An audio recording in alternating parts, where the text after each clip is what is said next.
My sister humiliated me in front of 200 wedding guests, calling me selfish for refusing to bankroll her dream wedding. What she didn't know, I was about to show her what true class really looks like, and it wasn't about the money. If you've ever been treated like a family ATM, this story is for you. Hit subscribe, because by the end, you'll see how silence can be the loudest revenge. Stick around to see how one woman turned public humiliation into the ultimate lesson about boundaries, respect, and what family truly means. My name is Elena, and I'm 32 years old. For most of my adult life, I've been more than just a big sister. I've been a second mother, a financial safety net, and apparently, a bottomless well of resources. But I'm getting ahead of myself. Let me take you back to where this all started. I was 16 when my parents divorced. My mom got primary custody of me and my 12-year-old sister, Mia. Dad moved 3 states away with his new girlfriend, sent child support checks that barely covered groceries, and called on birthdays if he remembered. Mom worked 2 jobs, administrative assistant during the day, weekend shifts at Target, just to keep our heads above water. Mia was just a kid, confused and hurt by the divorce. Someone had to step up. So I did. I got a part-time job at a local coffee shop my junior year. While my friends were going to football games and homecoming dances, I was pulling espresso shots and pocketing tips. I told myself it was temporary, just until we got back on our feet. But temporary became 4 years, then 6, then a lifestyle. I paid for Mia's prom dress, a gorgeous lavender gown she found at Nordstrom. $300 I'd saved from months of early morning shifts. She looked beautiful. She barely said thank you. When Mia got accepted to State University, she cried happy tears. Mom cried different tears, the kind that come when you know you can't afford something your child desperately wants.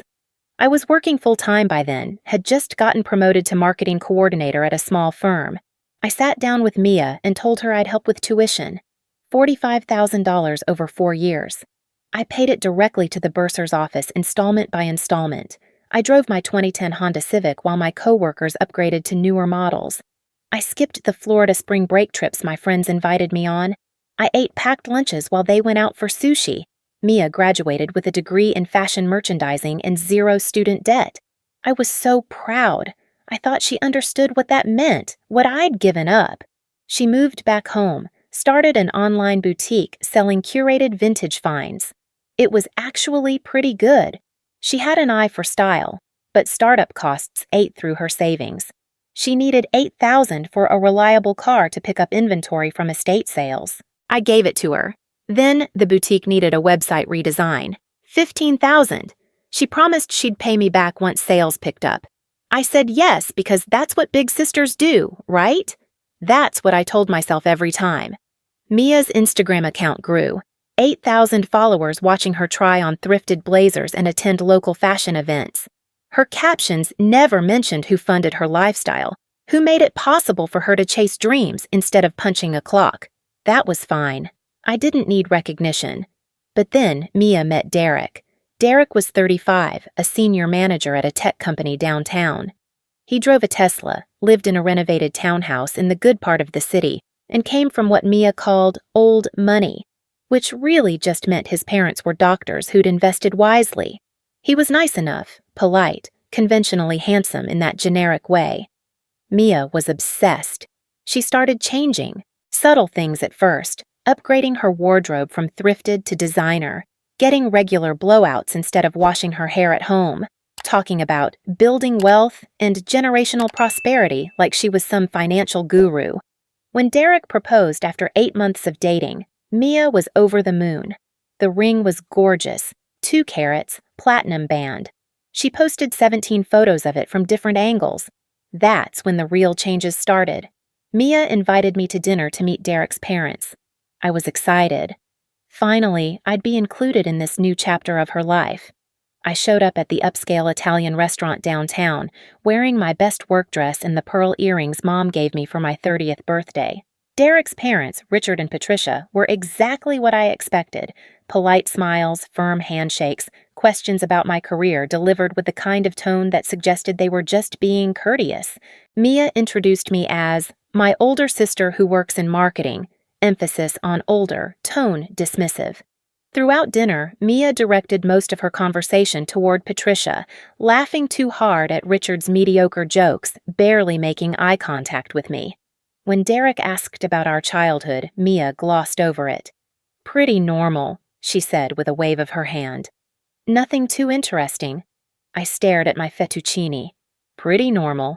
As if our entire history could be reduced to 2 words, the exclusions became more obvious.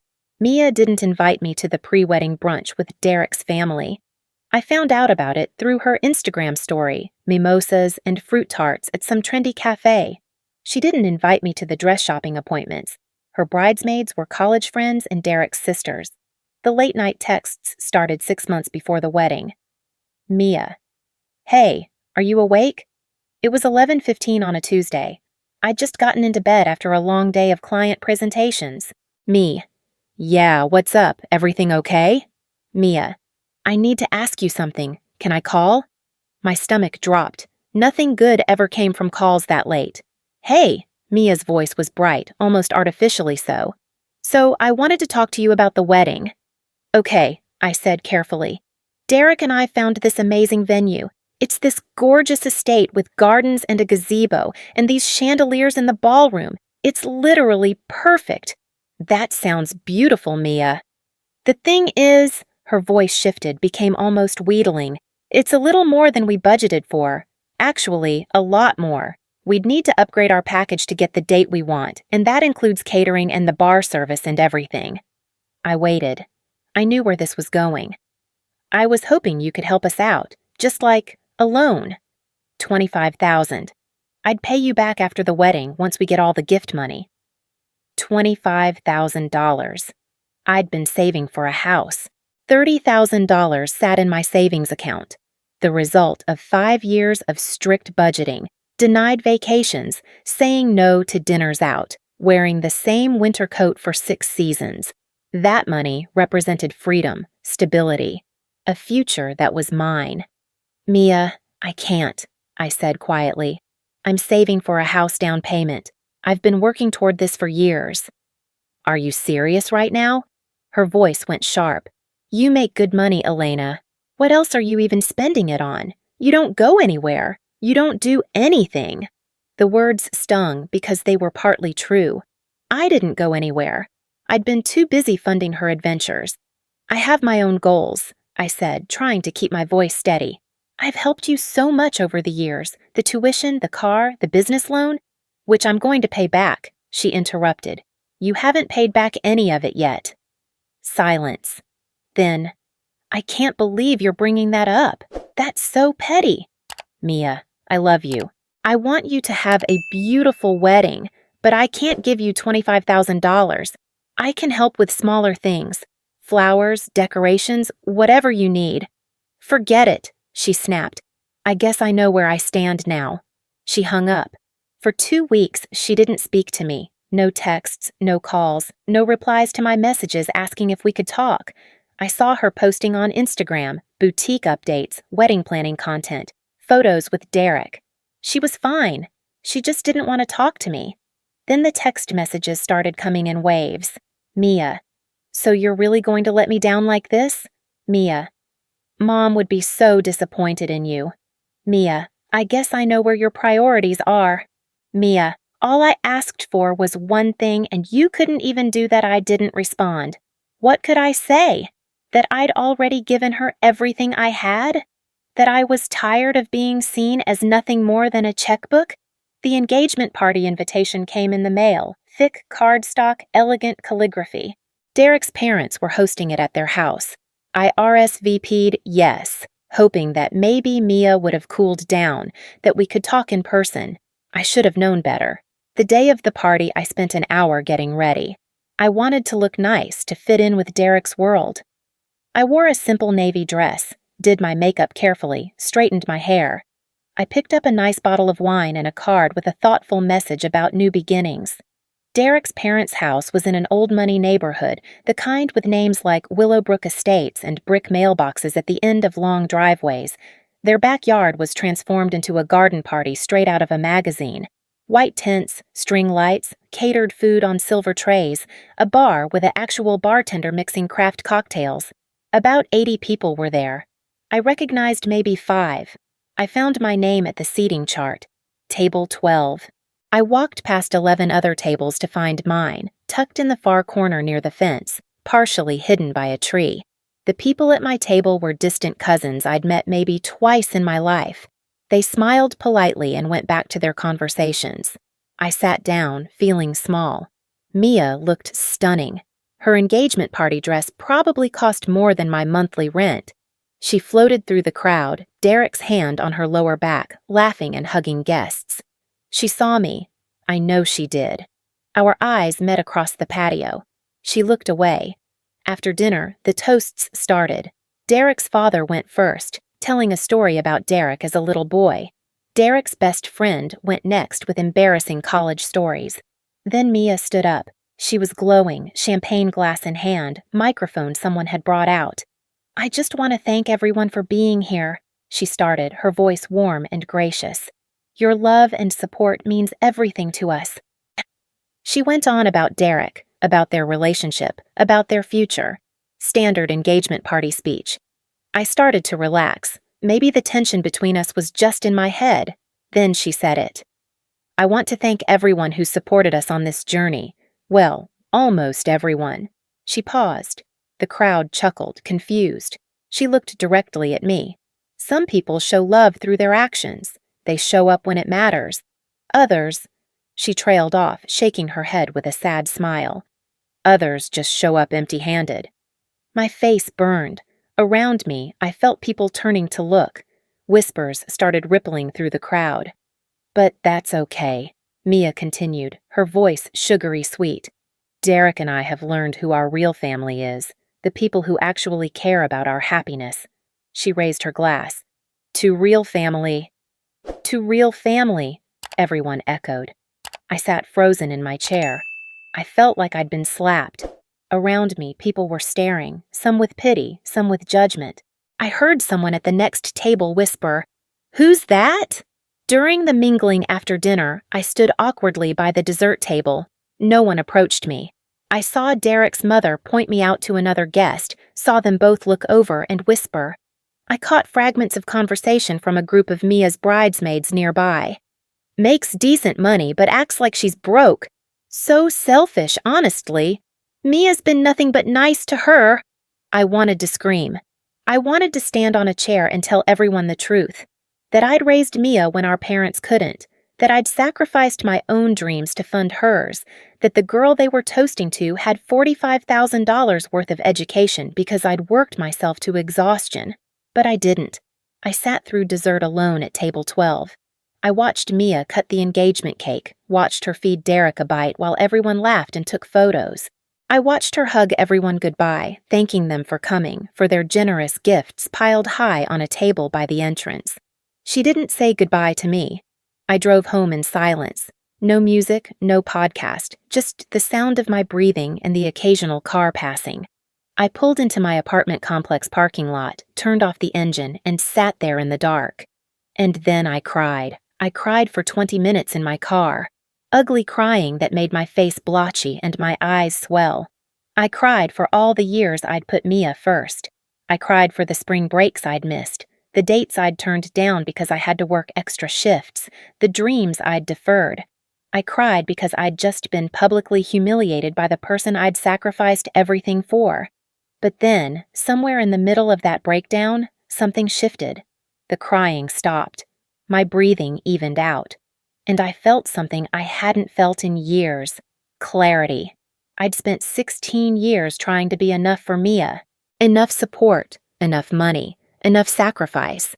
And it would never be enough. Because Mia didn't see me as a sister. She saw me as a resource, a means to an end. And when I'd finally set a boundary, finally said no, I became the villain. I wasn't going to be the villain, but I also wasn't going to be the doormat anymore. I pulled out my phone and texted my RSVP for the wedding. Me, thank you for the invitation. I'll be attending. Looking forward to celebrating your special day. Professional, polite, distant. Then I did something I'd never done before. I went into my phone settings and put boundaries in place. I didn't block Mia. That would be dramatic, would give her ammunition, but I silenced her notifications. I made the decision that I wouldn't respond to any more requests for money, not explanations, not arguments, just a simple no if it came up again. The next morning, I called my therapist. I'd been in therapy on and off for years, working through the parentification I'd experienced, the way I'd been forced to grow up too fast. We'd been talking about boundaries, about the difference between helping and enabling. I think I'm ready, I told her. I'm ready to stop setting myself on fire to keep other people warm. What changed? She asked. I realized that love shouldn't make you feel small, I said. And if setting a boundary makes me the bad guy, maybe I'm okay with that. Over the next few weeks, Mia texted 3 more times asking for money. $5,000 for the honeymoon upgrade, $3,000 for the photographer, $2,000 for the dress alterations. Each time, I responded the same way. I'm not able to help with that. I hope you find a solution. No justifications, no apologies, just no. The texts got more aggressive. Mia, you know Derek's family is going to judge me if everything isn't perfect. Mia, why are you being like this? Mia, fine. I'll remember this. I didn't respond. I focused on myself for the first time in years. I went to therapy every week.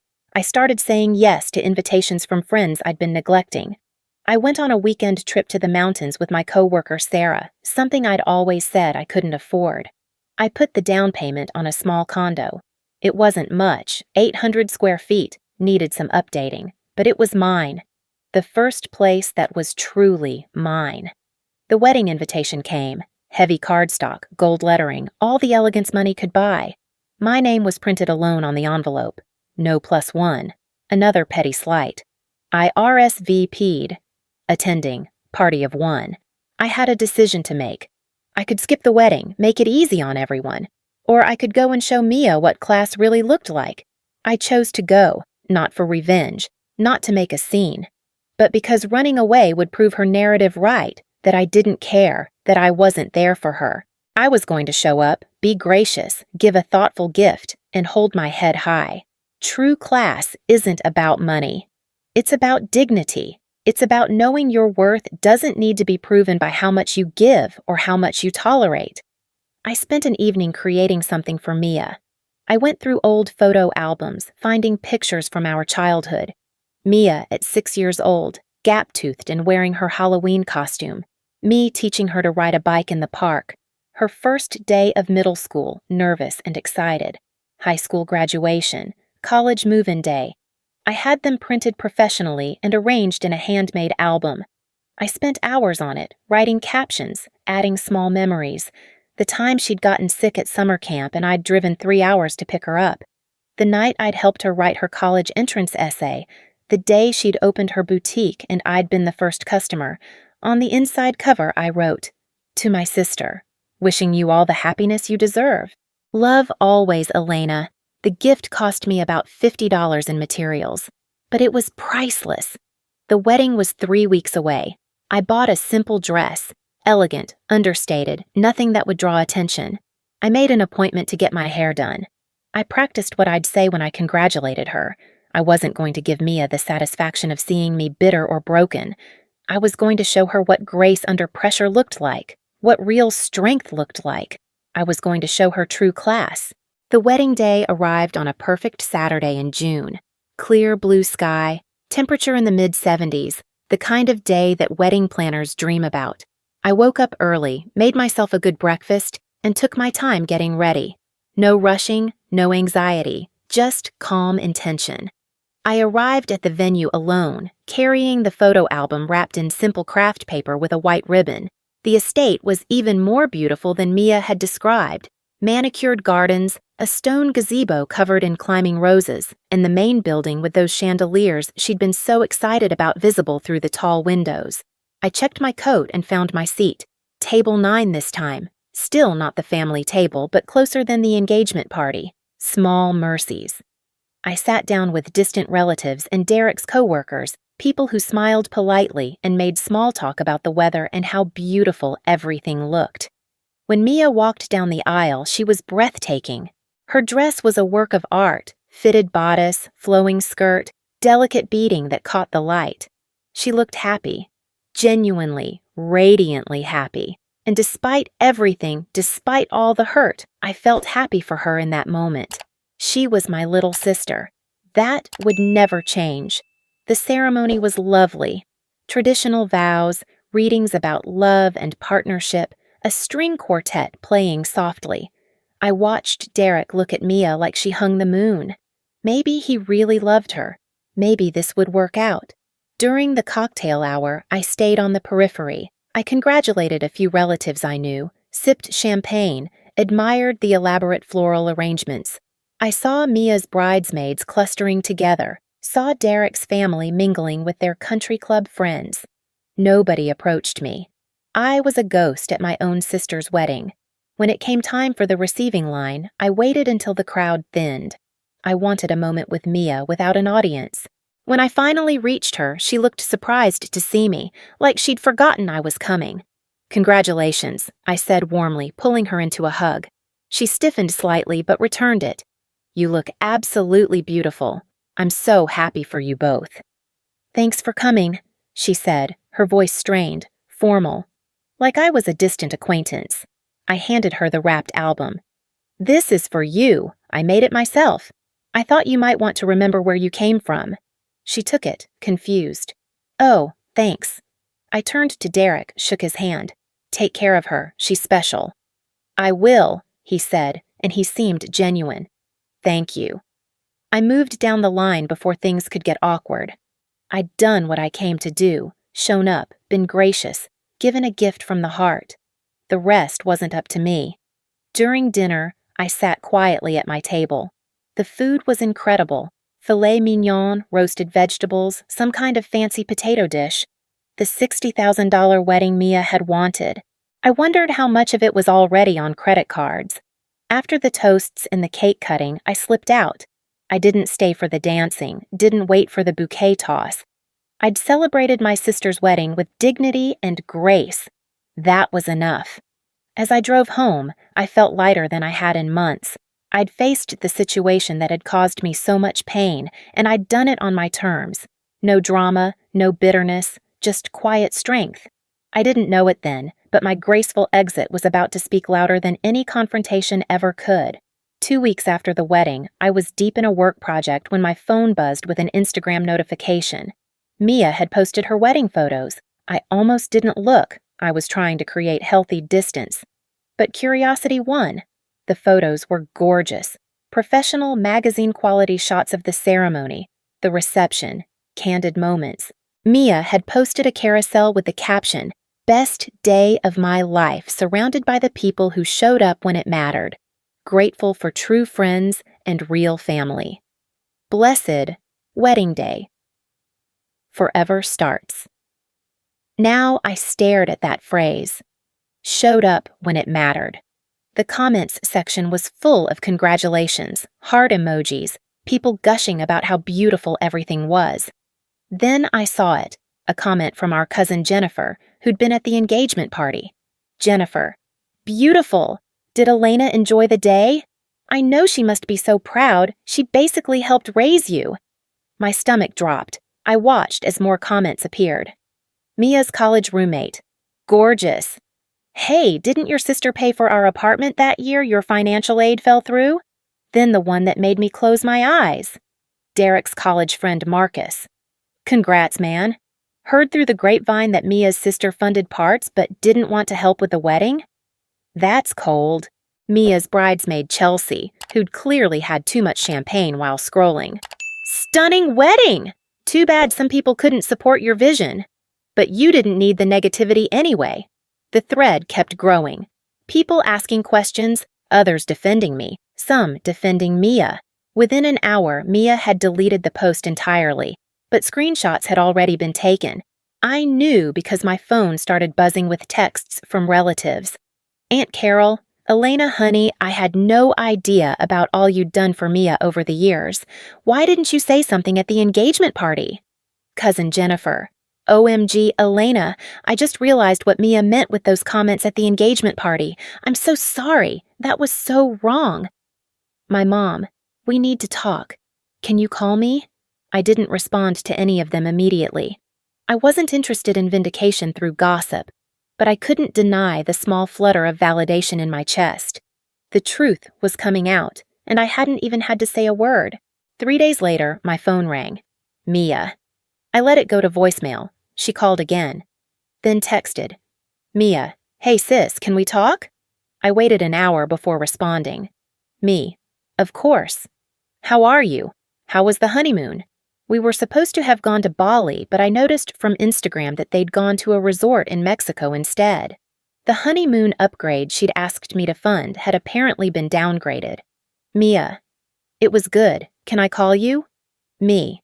Sure. The phone rang within seconds. Hey. Mia's voice was small, nothing like the confident bride from 2 weeks ago. Hey, I said, keeping my tone neutral but kind. So, I wanted to talk about some stuff that's been happening. Okay. People have been asking questions about, stuff from the past, financial stuff. I waited. This wasn't my conversation to fill.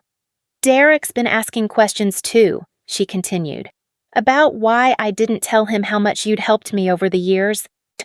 What did you tell him? The truth, I guess, that you paid for college and helped with my car and the business loan. She paused.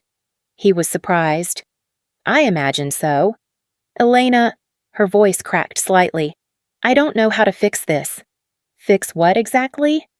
Everything. The wedding, the things I said, the way I've been acting. Derek's family has money and his friends have money, and I felt like I had to keep up. I felt like I had to prove I belonged in that world. By pretending where you came from didn't exist? Silence. Then, quietly, yeah, I guess so. Mia, I was never going to be an embarrassment to you unless you decided I was.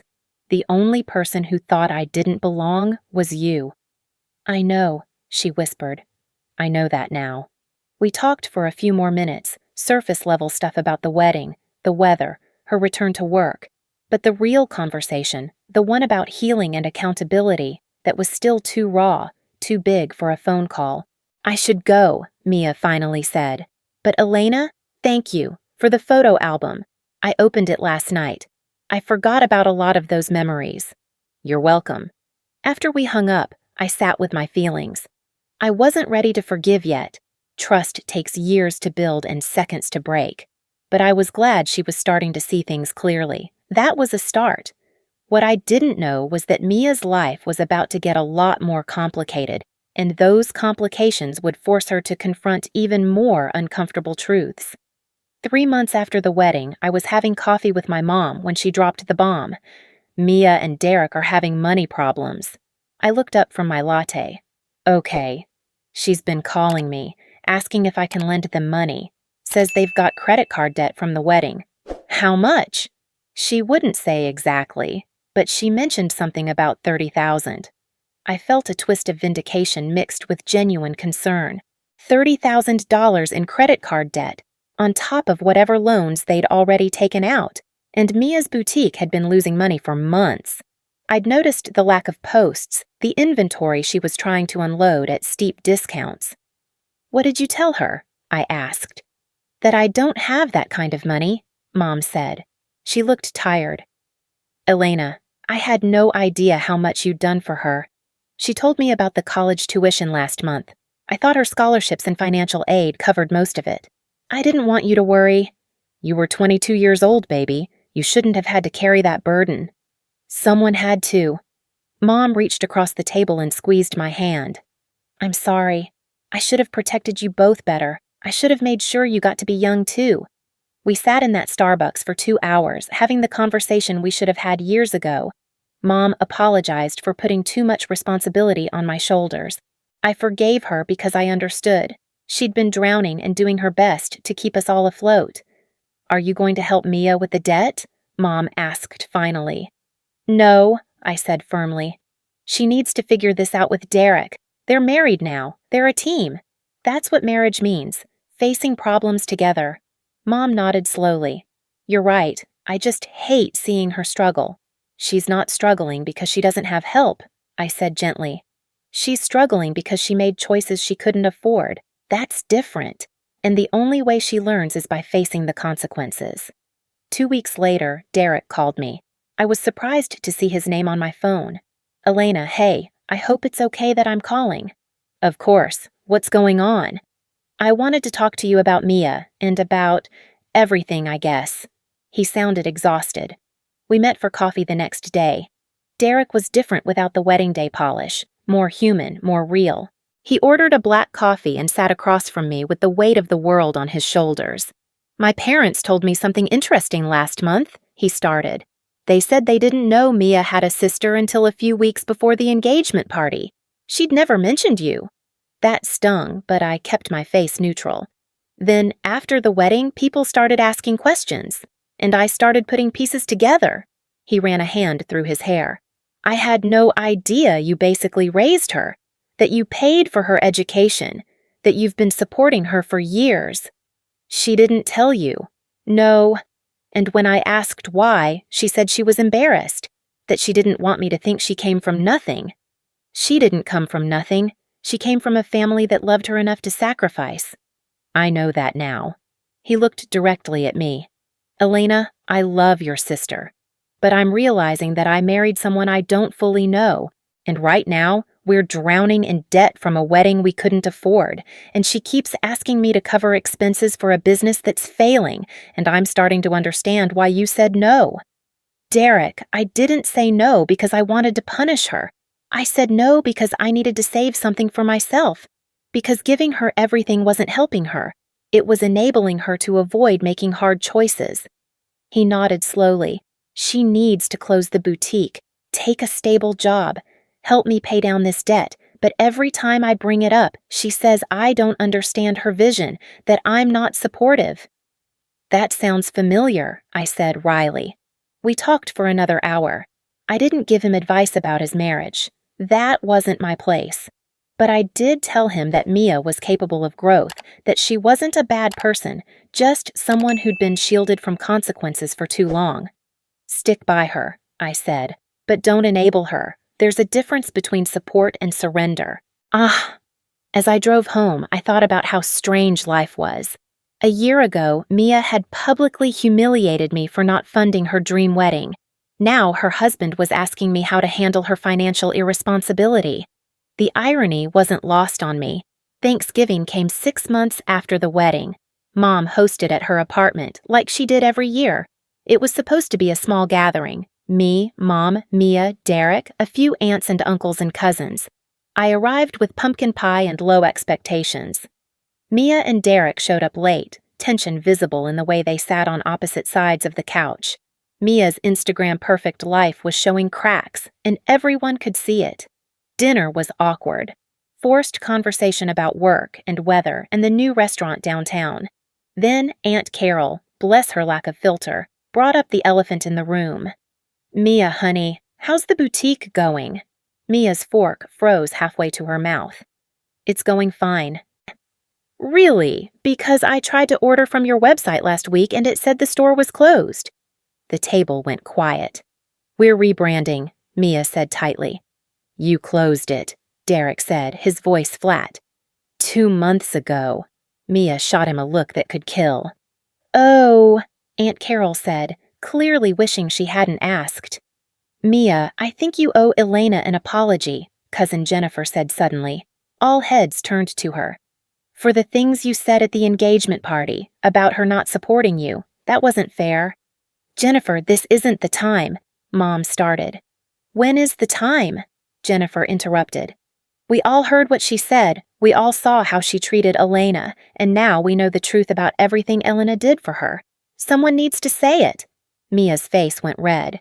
You don't know anything about our relationship. I know Elena put you through college, Jennifer shot back. I know she bought your car. I know she funded your business. And I know you told a room full of people that she showed up empty-handed.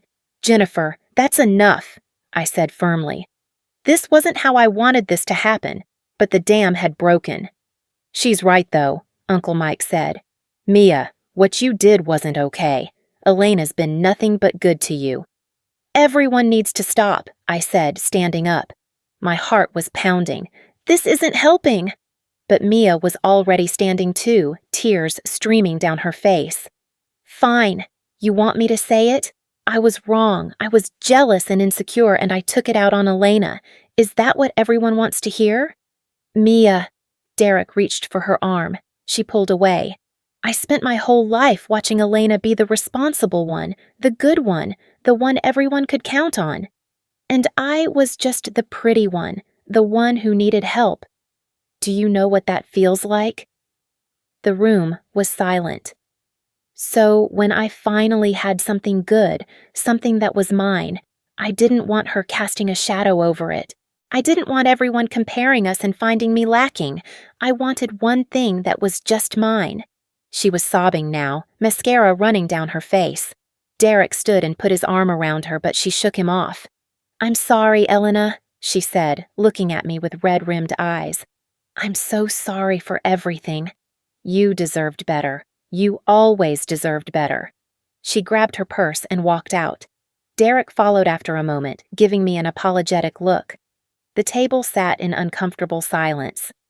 Well, Aunt Carol finally said, that was intense. I excused myself and went to the bathroom. I locked the door and sat on the edge of the tub, trying to process what had just happened. Part of me felt vindicated. She'd finally admitted the truth in front of everyone. But mostly I just felt sad. Sad for all the years we'd lost to resentment and misunderstanding. Sad that it had taken public humiliation and financial ruin for her to face reality. When I came out, Mom was waiting in the hallway. You okay, sweetheart? Yeah, I said. I think so. That was brave, what you said, stopping Jennifer from piling on. She's still my sister, Mom, even after everything. Mom hugged me tight. You're a better person than most, Elena, including me. The rest of Thanksgiving was subdued. We ate pie, made small talk, avoided the topic of Mia entirely. I left early, claiming I had work in the morning. That night, my phone buzzed at 2 a.m. A text from Mia. Mia, I found the photo album you made me. I've been looking through it for the past hour. I forgot how much you were there for me. Every important moment, you were there. And I threw it all away because I was too insecure to admit I needed you. Mia, I don't expect you to forgive me, but I need you to know that I see it now.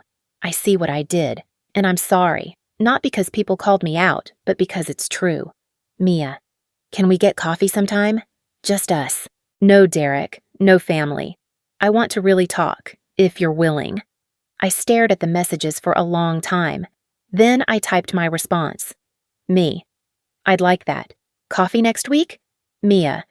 Thank you. I'll text you. I turned off my phone and lay in the dark of my bedroom, in my condo, that I'd bought with money I'd saved for myself. I'd set boundaries, I'd held firm, and somehow, against all odds, there was a small seed of hope that maybe, just maybe, my sister and I could find our way back to each other. Not as enabler and dependent, but as equals. As sisters who'd both learned hard lessons about love, respect, and the price of keeping up appearances. That was worth more than any wedding could ever cost.